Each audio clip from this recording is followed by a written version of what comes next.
Education sector లో ఏ initiatives తీసుకొచ్చారు, దీనికి ఎంత అలాట్ చేశారు అనేది చూద్దాం. And we all know education is the most powerful weapon which you can use to change the world. మన ఆంధ్రప్రదేశ్ బడ్జెట్ లో ఈ ఎడ్యుకేషన్ సెక్టర్ కి అరౌండ్ 32,000 crores ని అలాట్ చేశారు. This is the highest budget allocated. Education అంటే కేవలం కరికులమో లేకుంటే కేవలం బుక్స్ ఎగ్జామినేషన్ కాదు. ఎడ్యుకేషన్ అంటే మన యొక్క గ్రోత్ కి హెల్ప్ అయ్యేలాగా ఉండాలి. గవర్నమెంట్ ఎడ్యుకేషన్ సెక్టర్ కి సంబంధించి చాలా ఫ్లాగ్షిప్ ఇనిషియేటివ్స్ తీసుకొచ్చింది. ఫర్ ఎగ్జాంపుల్ తల్లికి వందనం, మన బడి మన భవిష్యత్తు, Dokka Seethamma mid day meal scheme, కరికులంలో రిఫార్మ్స్ తీసుకురావడం, డిజిటల్ లెర్నింగ్, టీచర్ కి ట్రైనింగ్స్ ఇవ్వడం, ఇన్ఫ్రాస్ట్రక్చర్ ఇంకా బెటర్ చేయడం. Government learning excellence in Andhra Pradesh అనే ప్రోగ్రామ్ కింద KG to PG education reform తీసుకొని వచ్చింది. తల్లికి వందనం స్కీమ్ కింద పర్ చైల్డ్ కి 15,000 రూపీస్ ఇస్తారు. టీచర్ రిక్రూట్మెంట్ లో కూడా మెగా డిఎస్సి 2025 అనే పేరుతో 16,347 నోటిఫైడ్ జాబ్స్ లో సక్సెస్ఫుల్ గా 15,941 జాబ్స్ ని ఫుల్ఫిల్ చేసింది. సో ఓవరాల్ గా ఈ ఎడ్యుకేషన్ సెక్టర్ కి గవర్నమెంట్ 32,308 crores స్కూల్ ఎడ్యుకేషన్ కి ప్రపోజ్ చేసింది.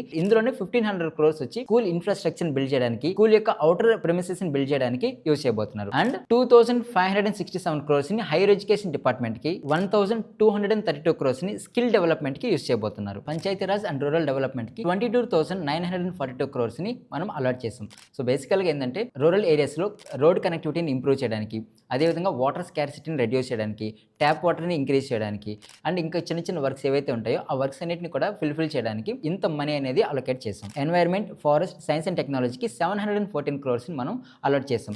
సో ఈ యొక్క ఎన్వైర్న్మెంట్కి సంబంధించి 2030 కల్లా 37% గ్రీన్ కవర్ని హరిత ఆంధ్రప్రదేశ్ కింద మనం టార్గెట్ పెట్టుకున్నాం. అండ్ 2047 కల్లా రీచ్ అయ్యేటప్పటికి 50% ఆంధ్రప్రదేశ్ అనేది గ్రీన్ కవర్ ఉండాలి అనేది మన యొక్క టార్గెట్. అండ్ దీంతో పాటు రెడ్ శాండర్ స్మగ్లింగ్ ని ఆపడం, ఇల్లీగల్ మైనింగ్ ని ఆపడం, ఫారెస్ట్ ఎంక్రోచ్మెంట్స్ ని తగ్గించడం, మ్యాంగ్రోవ్ ఫారెస్ట్ ని హౌసింగ్ సైట్స్ కోసం కన్వర్ట్ చేయడం, వీటన్నిటిని కూడా స్టాప్ చేయడం ఈ యొక్క బడ్జెట్ లో మనం కొన్ని టార్గెట్స్ ని ఫిక్స్ చేసుకున్నాం.